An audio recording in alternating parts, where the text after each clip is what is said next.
Hello, students. I'm back. I hope I didn't bore you too bad with the last session. Today's session that we're going to talk about is really the post 9/11 world. And I thought I'd start off this session talking about where I was and what I was doing on 9/11, on September 11th. On September 11th, I was actually living in the New York City area. I was working as a mergers and acquisitions attorney. I'd gotten out of the Army, and I watched the towers fall on the side of the road. Actually, I was on the way to the airport to go away for a business deal, um, and my entire family was from the New York area, so it was a very personal experience, personal day. Everybody knew somebody who was there, and it was a very moving, very traumatic day. 2 days after 9/11, I got a phone call. I was still in the reserves, and I was commanding a reconnaissance detachment stationed in Willow Grove, Pennsylvania. And 2 days after, on September 13th, I received a phone call telling me to get my unit ready, that we'd be going back overseas.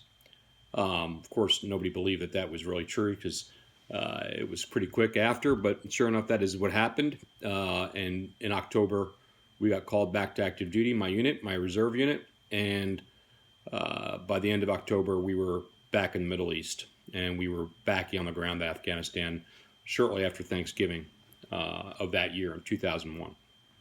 So the mission of my unit was we were looking for and trying to identify key leaders, including Osama bin Laden, and key members of Al Qaeda and the Taliban leadership of Afghanistan at the time. So it was quite an experience. It was very different than my previous combat experience. One of the questions that I think somebody asked was what it was like. That was a very exciting time after 9/11, in the sense that we felt like we were on an extremely important mission to the United States, to our security. Our country was under attack, or we felt that way for sure. And the majority of Americans were behind us and is supportive of the operation in Afghanistan initially. It's very hard to describe what it was like. It was extremely um, difficult living conditions. There was no electricity, there was no running water. It was a very harsh environment, and it was almost like living in the Middle Ages. Most of Afghanistan was extremely poor, and there was no economy to speak of, really. It's not like uh, anywhere else in the world, quite frankly. It was very much in the dark ages. But our mission was to hunt for and find, try and identify and find key leaders from the Al Qaeda leadership and the Taliban Afghanistan leadership. And one of the hardest things to do was to identify those people. We had a list of names, but we didn't. In some cases, we didn't have any pictures or physical identification.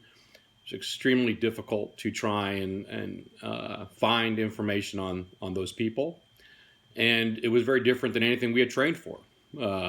Very different than a typical military conventional operation. We called it the challenge of positive identification, how to truly know who it was that we were trying to identify and find. And we were fighting a war against a movement, a political movement, Islamic fundamentalism, and not an army or a nation. But what's very important to know is that when we went to Afghanistan in 2001, and my second tour in 2004 was the same way, our mission was not to win. There was nothing to win in Afghanistan. Our mission was a counter-terrorism mission, where we were going after key leaders and to try and eliminate the threat of Islamic fundamentalism, because it proved that that's where the planning for the 9/11 attacks occurred, was in Afghanistan. And they had these terrorist training camps throughout the country that Al Qaeda was running. And at these terrorist camps, they would train terrorists and think of new ways to try and attack America. And that's a fact. And that's what they were doing. And we went there to try and disrupt that, to take that out. I think it was very well known at the time that the terrorists would go somewhere else. Some of them would run away, which a lot of them did. And it wouldn't be a victory per se. There was never going to be a victory in Afghanistan. At least when we went there, we understood that.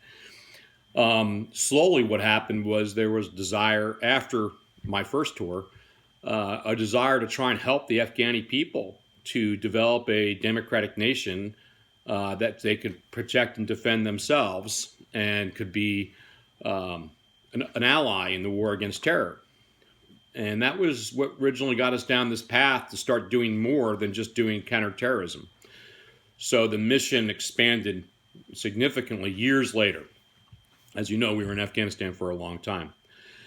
But so that's what we were doing in Afghanistan. That was my mission, the first deployment. I will tell you that one of the interesting experiences I had in Afghanistan was going after one of the targets that was on our list. And we were tracking that person in a variety of different ways and trying to find that person. And he ended up escaping one of our attacks and surviving. He was badly wounded, but his colleagues, his comrades saved him and pulled him off the battlefield. And we had very limited range with a UAV that was tracking him and couldn't continue to attack him.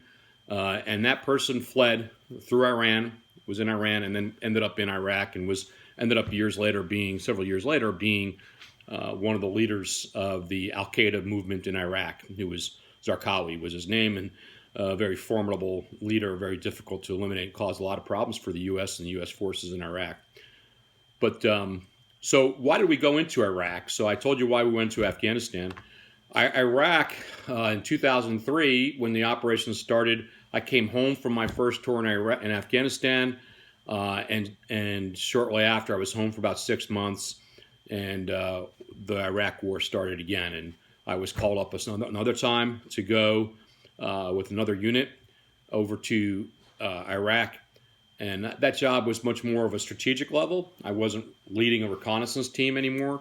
I was part of a FBI, CIA, and DIA joint team to gather intelligence and learn about the foreign fighters that were influxing into Iraq to try and kill Americans, and how to limit that and reduce the flood of foreign fighters, and how to track the money to try and find Saddam Hussein and some of the key leaders that were rallying forces against us. That was my mission. So my second deployment in Iraq in 2003, there was, just so you know, there was no confusion. We didn't go into Iraq because they were responsible for 9/11. That's not the true story of why we went to Iraq. I'm not trying to defend why we went in or why we didn't go in. But we went into Iraq because at that point in time, after 9/11, there was a real concern that Saddam Hussein, who was never eliminated after the first Gulf War, who promised to do all these things after the first Gulf War in order to surrender, which happened at the end of the Gulf War, and he didn't do all those things. He didn't turn in a lot of the weapons and destroy a lot of the weapon programs that he had, that he promised that he would surrender if we allowed him to stay in power, which is what we did. And there was this fear that he had weapons of mass destruction. I will tell you that we found all the elements of weapons of mass destruction. We just couldn't find the actual warheads. So there's a reason why we went into Iraq, and it was because there was a fear that bin Laden would partner with Saddam, even though they were enemies, that the enemy of my brother is the enemy of my enemy is my friend, that sort of thing. And there was a risk that if they would get weapons of mass destruction, it would be very bad for the U.S. And there's a lot of other reasons why the decision was made. And you can question those decisions, but it was never a mistake or stupidity to think that Iraq was responsible for 9/11. It was not. It was more about how the world had changed after 9/11, and no president, the feeling was that nobody could risk having a dangerous and unreliable and untruthful foe, a ruthless dictator in Iraq, who was also constantly threatening us and trying to drag us into a war. So I think the feeling was, take him out, take out the regime, and try and allow the Iraqi people to have a peaceful and democratic country for themselves. Again, you can be critical for it one way or the other, but that was the intentions. Good intentions, maybe not the right decisions. You can be critical, but certainly the intentions were honorable. I used to tell my soldiers at the time that our job was to be in danger. Our job was to try and get the Iraqis who wanted to fight and inflict damage on Americans and others who flocked to Iraq to try and do that, to try and get them to do so, because we were soldiers and we were prepared to defend that. And that for every soldier that, or every fighter that flocked to Iraq to try and kill American soldiers, that was one less person who was trying to figure out ways to fly airplanes into buildings or do other things to Americans back home. So, and I do believe that while nobody likes to talk about it, that operation for a period of time, that's where all the bad guys, and I captured a lot of bad guys and spoken to a lot of them, that's where they were all going to kill Americans. And so there's something to be said for the fact that for a period of time, that operation was accomplishing its goal, in the sense that anybody who was trying to do harm was going to Iraq to fight our soldiers, who were well equipped, and well, a lot of them paid a price, and we lost a lot of men, and certainly a huge tragedy in a lot of ways. But that's what it was.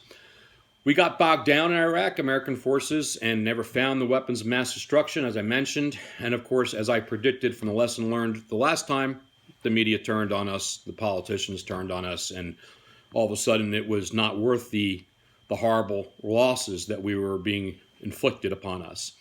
The enemy was fighting a very harsh insurgency campaign, guerrilla campaign, using IEDs and other tactics that really allowed them to inflict great damage upon us without having to face us on a field of battle, if you will.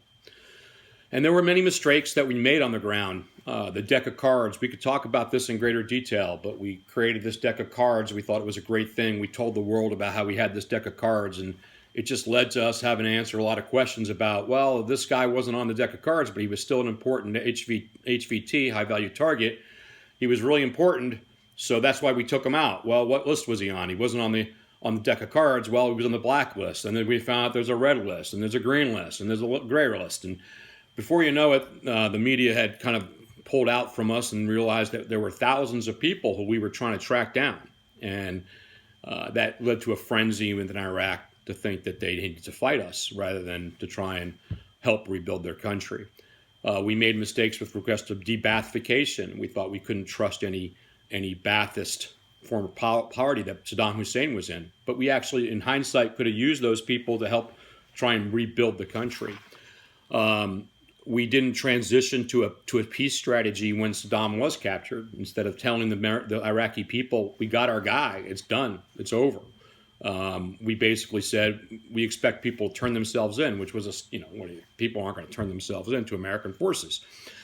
So we were really too slow to recognize some of the importances of tribal connections and how that really played into the politics in Iraq.